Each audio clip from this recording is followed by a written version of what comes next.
Welcome to Black Hole Spoiler.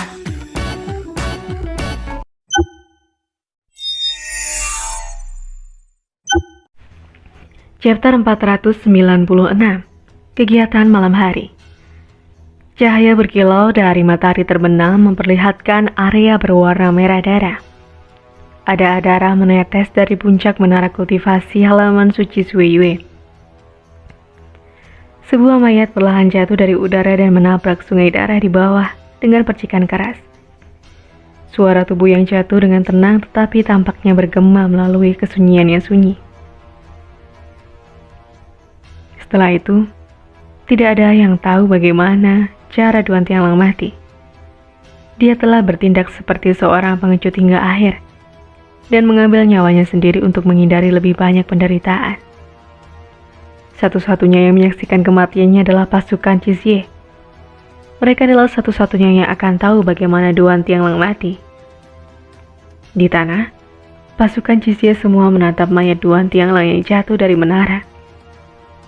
Dia adalah musuh mereka yang mereka benci dan sekarang dia akhirnya mati. Duan Tianlang telah membunuh ratusan ribu saudara mereka demi komplotannya. Hutang darah itu tidak akan pernah bisa dilunasi tanpa kematiannya. Duan Tianlang akhirnya membayar harga untuk tindakannya.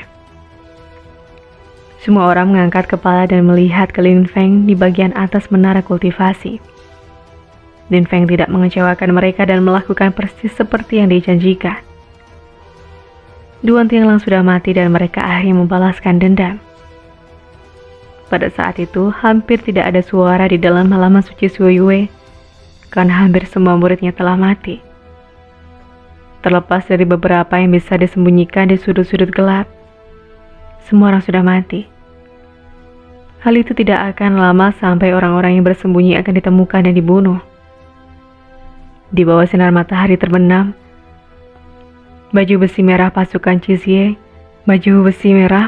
Cizie terlihat seperti rumah di dalam lautan darah dan mayat.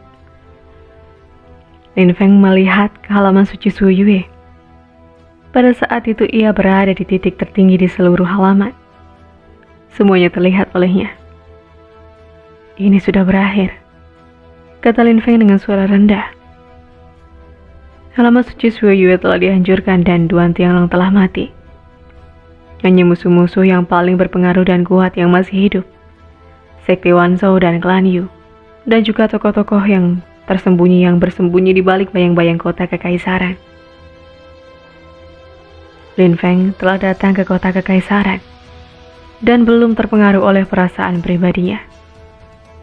Mereka yang bersembunyi di balik bayang-bayang kota kekaisaran dan mereka yang telah memegang kendali mungkin tidak merasa nyaman dengannya di sana. Halaman suci Suiyue hanyalah langkah pertama untuk membalaskan dendam. Kalian memiliki malam yang panjang. Bersihkan semuanya di sini dan hapus semua keberadaan halaman suci Suiyue. Ini sekarang milik Sekte Yunhai, kata Lin Feng dengan acuhnya.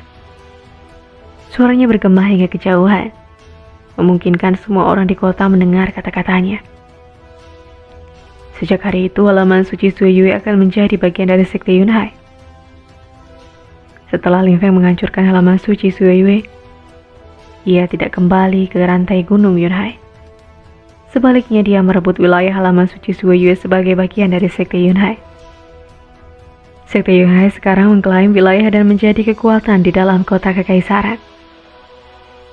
Siluet Lin Feng berkedip saat dia menghilang.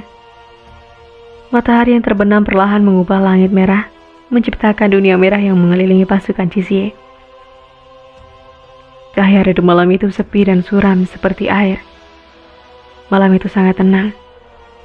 Tidak ada satupun suara di kota kekaisaran. Suasananya yang semarak dan ramai di masa lalu telah menghilang. Udara terasa dingin, suram, dan sunyi sepi. Terkadang angin sepoi-sepoi tertiup melawan jalan-jalan kota yang sepi, menyebabkan suasana jauh menjadi lebih sepi. Semua orang di kota sadar bahwa Lin Feng telah datang ke kota kekaisaran dengan pasukan Cizie-nya atas nama Sekte Yunhai. Mereka tahu bahwa ia menghancurkan halaman suci Suiyue. dan semua orang tetap di dalam rumah mereka malam itu. Hari itu menyenangkan bagi sebagian orang. Mereka telah menempatkan harapan mereka pada Lin Feng dan dia telah menepati janjinya. Lin Feng telah mengejutkan banyak orang dan banyak dari jiwa mereka yang terguncang. Kekuatan Lin Feng luar biasa dan tindakannya juga kejam. Rumor mengatakan bahwa di sisi Duan Tianglang, seorang kultivator lapisan Zuanji ke-6 muncul untuk menghentikan Lin Feng dengan 5 kultivator lapisan Zuanji ke-5. Namun, Lin Feng membunuh kelima kultivator lapisan Zuanji ke-5 dan menyebabkan kultivator lapisan Zuanji ke-6 melarikan diri setelah terluka parah. Nama Lin Feng sekali lagi tersebar di seluruh negara Zuoyue. Di tengah malam di dalam istana yang luas dan megah di kedalaman gunung, di istana itu ada seorang yang duduk menghadap dinding dalam meditasi. Orang itu benar-benar tidak bergerak seolah-olah dia telah menjadi batu. Di istana yang benar-benar sunyi, terdengar suara langkah kaki sunyi mendekat yang bergema di istana sunyi. Orang yang menghadap ke dinding tetap tidak bergerak seolah-olah dia tidak mendengar suara. Seseorang muncul di belakangnya dan berdiri di sana. Dia tetap tidak bergerak. Dia tidak mengatakan sepatah kata pun dan hanya menunggu. Keheningan mencekam menyerbu istana sekali lagi. Setelah waktu yang lama, seorang yang menghadap ke dinding akhirnya berbicara dan tidak bergerak. "Kenapa kamu ada di sini begitu awal?" katanya. "Karena hari ini, hal luar biasa terjadi di Zuoyue. Kota kekaisaran sedang mengalami beberapa perubahan penting," kata orang yang berdiri itu. "Tetap tenang," kata orang yang sedang duduk dan menghadap dinding. Suaranya bergema di atmosfer. "Tetap tenang apapun yang terjadi. Kita harus tetap tenang. Kita tidak bisa membiarkan kekacauan menyerang hati kita. Kakakmu lebih baik daripada kau dalam aspek ini, karena kau telah membiarkan peristiwa dunia mempengaruhi temperamenmu," kata orang yang duduk. Dia tampak sangat tenang dan tidak terganggu.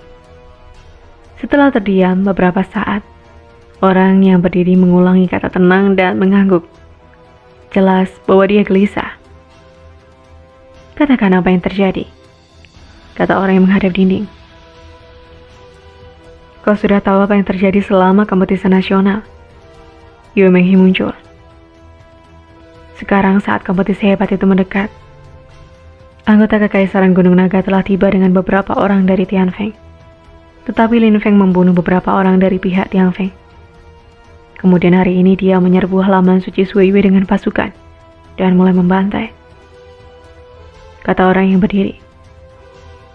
"Dia menjajah halaman suci Zuoyue? Itu hal yang baik untukmu," kata orang yang duduk dan menghadap tembok. "Memang benar. Penghancuran halaman suci Zuoyue akan memberinya sayap. Tetapi beberapa konflik akan muncul dan orang yang berdiri khawatir konflik itu akan menjadi terlalu kuat. Dan mereka tidak akan siap.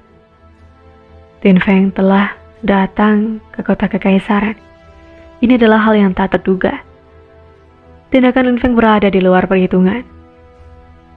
Tidak ada yang bisa diubah pada saat ini, jadi lihatlah dengan tenang saat perubahan terjadi.